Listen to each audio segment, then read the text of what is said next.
Allahumma arhamna bil Qur'an. Sekarang assalam. Saya lihat kitab Maqsadul Asna karangan Al-Ghazali. Apa itu salam? Salam itu sering diartikan yang maha sejahtera. Nah, kita lihat. Nah, Allah disebut As-Salam. Apa arti As-Salam? Menurut Imam Ghazali, As-Salam itu adalah zat Allah selamat dari aib. Dua, sifat Allah selamat dari kekurangan. Tiga, perbuatan Allah selamat dari kejahatan. Itu makna salam. Jadi makna as-salam itu adalah zat Allah selamat dari aib. Satu, zat Allah tidak ada aibnya, tidak ada celaknya. Beda dengan zat ataupun jisim kita, ya. Mata pun terbatas, telinga pun terbatas jangkauannya, ya. Kemudian anggota badan yang lain itu pun terbatas. Jadi ada keterbatasan itulah maka zat makhluk tidak pernah kosong dari apa? Dari aib. Sedangkan zat Allah selamat dari aib. Berikutnya yang kedua, sifat Allah pun selamat dari kekurangan. Ya, dari mulai kita belajar sifat wujud qidam baqa sampai kaun mutakaliman itu benar-benar salam, selamat dari kekurangan. Yang terakhir, perbuatan Allah pun selamat dari kejahatan. Jadi Allah berbuat apapun tidak boleh dinilai jahat. Hati-hati, karena Allah as-salam. Nggak ada jahat muncul dari Allah, nggak ada. Zolim nggak ada. Ah, yang benar sih nggak ada buruknya perbuatan Allah. Benar. Manusia menilai buruk itu sifatnya hanya ya subjektif, tidak objektif. Sok aina di suatu kampung ada petani sedang menjemur padi. Di sebelah sana ada petani yang sedang menggarap tanah sawahnya untuk digarap, butuh air. Tiba-tiba turun hujan. Hujan. Coba gimana? Gimana? Buruk menurut siapa? Orang yang sedang menjemur padi. Tapi bagi petani yang sedang mengharapkan datangnya air gimana? Baik nggak? Bagus. Jadi kita menilai jahat itu dari satu sisi. Tidak semuanya jahat, tidak semuanya buruk. Contoh tadi turun hujan. Hujan turun bagi petani anugerah, tapi bagi orang yang menjemur padi, tuk laundry, ya, nu bikin naon eta, anu menaunkan matahari teh kurupuk. Waduh, belangsak hujan. Ulah sok itu ke saya mah nikmat. Ya kan? Bahkan ada yang mengatakan sebenarnya kejahatan tuh nggak ada. Yang ada itu hanya penilaian manusia saja yang berbeda hingga dikatakan jahat. Seorang pembunuh masuk ke dalam, ditangkap ke dalam penjara, diponis oleh hakim 20 tahun penjara. Baik atau buruk menurut si terpidana, si pembunuh? Baik atau buruk? Pasti dia akan menganggap buruk, ya kan? Karena dia harus dipenjara. Tapi bagaimana dengan ahli waris si terbunuh? Baik atau buruk? Iya. Sehingga ketika ada seorang pembunuh dihukum seumur hidup, ada tangisan, ada senyuman. Tangisan bagi siapa? Bagi si terpidana, tapi senyuman bagi keluarga. Jadi hukuman itu baik buruk tergantung bagaimana orang menilai. Makanya di Al-Quran asa antuhibbu syai'a, bisa jadi engkau mencintai sesuatu bahwa kurulakum, padahal itu tidak baik bagimu. Begitupun bisa jadi engkau menilai sesuatu itu baik buruk, padahal itu baik bagimu. Jihad fisabilillah buruk menurut pandangan manusia, ngorbanin nyawa, apalagi yang belum nikah.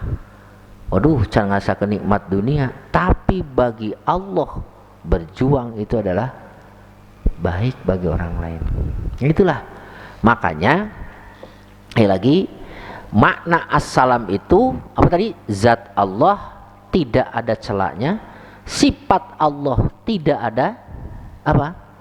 Ya, tidak ada kekurangannya, perbuatan Allah pun tidak ada buruknya.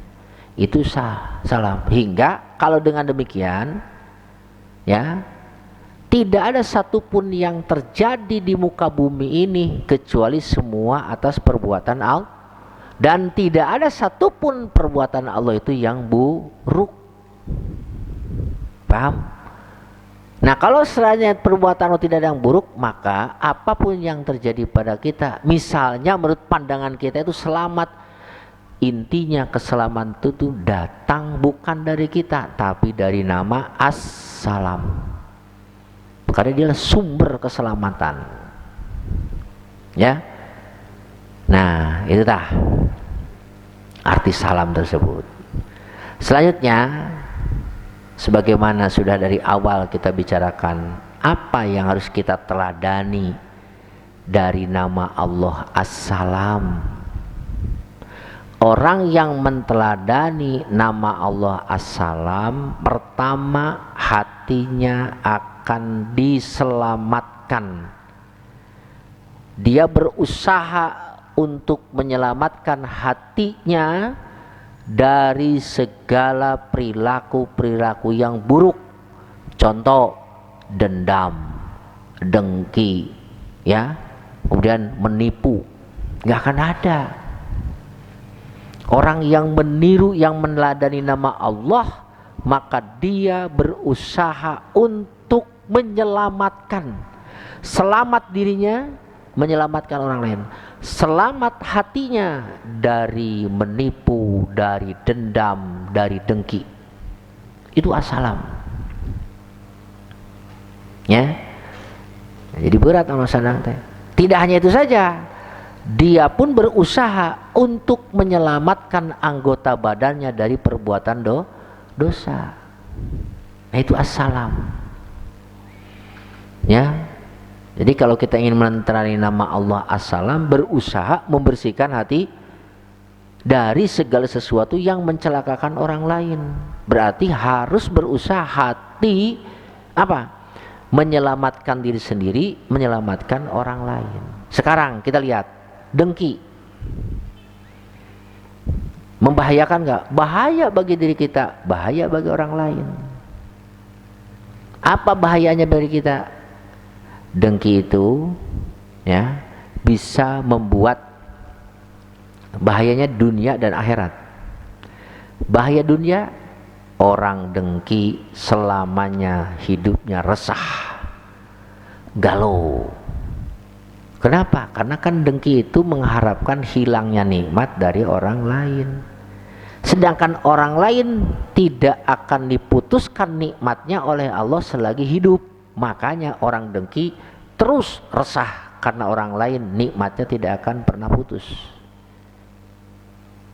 Yang kedua, orang dengki itu adalah indikasi orang yang tidak ridho kepada keputusan Allah. Seolah-olah tidak suka, ya Rob, kenapa kau berikan kekayaan itu kepada si ini, si itu, tapi ke saya enggak. Aku enggak ridho, aku ingin ngambil darinya, aku ingin ngambil darinya. Nah, itulah indikasi orang dengki itu begitu.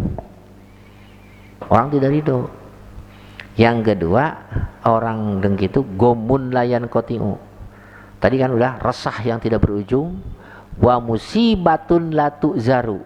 Orang dengki mendapatkan musibat tapi tidak mendapatkan pahala. Beda dengan orang mukmin yang tidak dengki, kena musibat, sakit, masuk rumah sakit, dirawat 1 minggu, itu seolah-olah dia sedang menghapus dosa.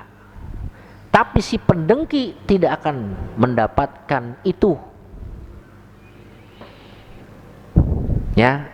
Nah, jadi orang yang meneladani Allah dari assalam berusaha menghilangkan sifat dengki, sifat dendam. Ya. Makanya hati-hati, jangan SMS, sholat senang melihat orang susah, susah melihat orang senang. Itu cirinya orang dengki. Susah lihat orang senang, aduh, gak boleh motor, mobil, engap, kunaon maneh neum engap. Kenapa kamu yang sesak? Orang lain yang beli mobil aja nggak sesak. Orang lain beli parabola, nu dengki mah beli paramek. Cok gerah. Betul beli parabola, mana beli paramek.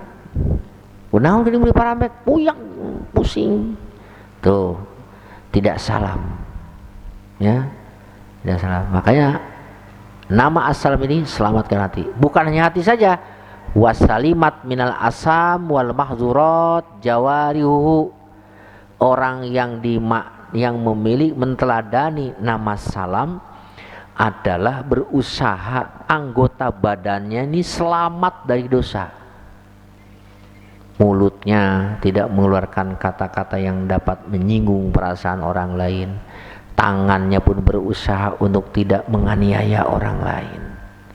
Makanya kata Nabi, al-muslim man salimal muslimu min lisanihi wayadihi. Orang muslim itu sejatinya adalah manakala lisannya, tangannya ya dapat membuat orang lain selamat.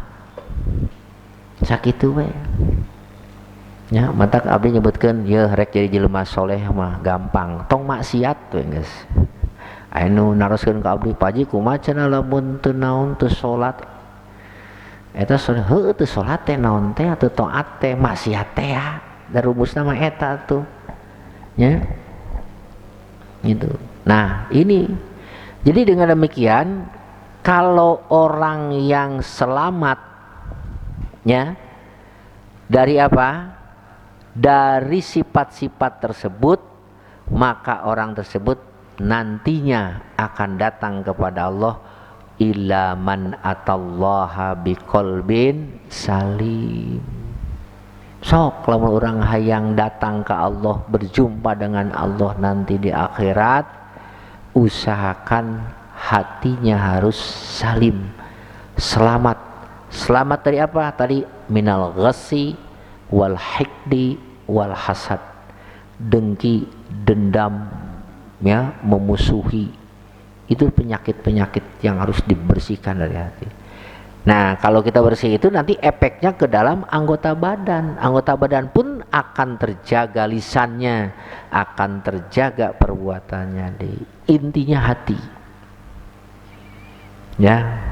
Nah, oleh itu, ayo, kalau kita belum mampu membuat orang tersenyum, janganlah membuat orang menangis. Kalau belum hati diliputi rasa cinta, janganlah ditanamkan rasa benci. Ya, kalau belum bisa merangkul, jangan memukul. Ya, itu. Kalau belum bisa menyapa, jangan menista. Itulah nama assalam. Ya, jadi mana salam tuh intinya gitu. Nah, lamun jalmi ayeuna sudah salam, lalu dia bisa menyelamatkan orang lain, baru di situ disebut muslim. Jadi muslimnya kalau menurut salaf apa? Salima yaslamu, asupkeun kana wajan apalah aslama yuslimu, jadi nyalametkeun. Seorang muslim harus bisa salamet kolbuna, kemudian Muslim bisa menyelamatkan kepada orang lain. Bagaimana bisa menyelamatkan orang? Menyelamatkan dunia akhiratnya. Bagaimana menyelamatkan akhiratnya? Bimbing dia ke jalan yang benar, arahkan, ayo orang haji yuk, ayo orang sholat yuk. Itu bagian daripada ciri muslim, menyelamatkan. Ya, kadek titip Karawang sebentar lagi mau pesta, ya, demokrasi itu. Nah, saya sering mengatakan hati-hati, ya, sikapi perbedaan supaya kita tetap menjadi seorang yang menjiwai makna salam. Berbeda itu ada 3. 1, ada orang cerdik. 2, ada orang yang picik. 3, ada orang yang licik. Siapa yang cerdik? Orang yang cerdik menyikapi perbedaan dengan cara, kau berbeda dengan saya, akan tetapi engkau adalah teman bahkan saudara saya. Itu orang apa? Orang cerdik. Kalau orang licik gimana? Orang licik, kamu berbeda dengan saya, maka kamu adalah musuh saya. Itu orang apa? Licik. Nah, orang yang picik tengik, ya, picik tengik gimana?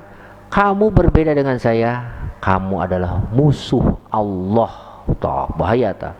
Musuh Allah berarti kamu harus saya perangi, harus saya bunuh. Ini yang berbahaya. Dan itu sudah merasuk ke Indonesia. Tipe yang kedua, tipe yang ketiga, lihat tuh. Wah, ya, kita harus begitu. Jadi sikapi perbedaan itu dalam segala masalah dengan cara apa tadi? Kamu berbeda dengan saya, akan tetapi engkau adalah siapa? Kawan saya, saudara saya. Kalau memang saudara saya, kudu kumaha tuh? Ngaranna ka saudara, kudu sering asa, sering asuh, sering asih. Ya, itu silakan. Saya tidak akan mengajak bapak-bapak yang hadir malam Jumat di sini untuk memilih pasangan si A, si B, si C. 1, 2, 3, silakan. Ya, al-muslih pengen bersih dari hal-hal yang sifatnya ajakan-ajakan seperti itu. Ya, oh cenah panjenengan mah ngambang, cenah hanya terserah ngambang gitu. Ya, daripada saya harus timbul suatu masalah hal yang tidak baik, lebih baik kita, ya, sikapi dengan bijak. Ya, nah itu. Jadi sekali lagi apa itu salam itu? Ya, salam Allah disebut as-salam. Kita harus menteladani nama Allah as-salam. Apa tadi?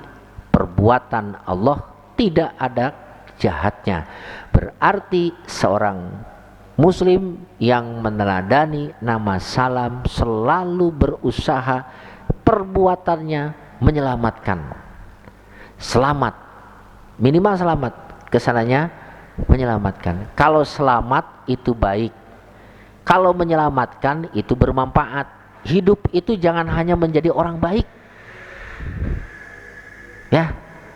Jadi kita ini hidup tidak hanya menjadi orang baik, tapi hidup ini harus menjadi orang yang bermanfaat. Orang baik mah sholat berjamaah, terus baca Quran,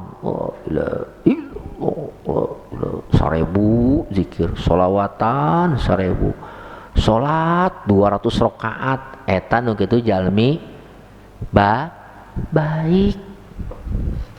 Cukup kok kitu unggul? Henteu, Kang. Kudu harus naon? Harus menjadi orang yang bermanfaat. Ya, bermanfaat hidup. Khairunas anfa'uhum linnas. Ya, anfa'uhum linnas itu memberi manfaat. Naon we bisa manfaat ka batur. Ya, itu. Jadilah manusia yang wajib kedatangannya dinantikan. ya, ketiadaannya sangat disesalkan oleh orang lain. Kalau gitu ulah jadi tipu manusia haram makruh.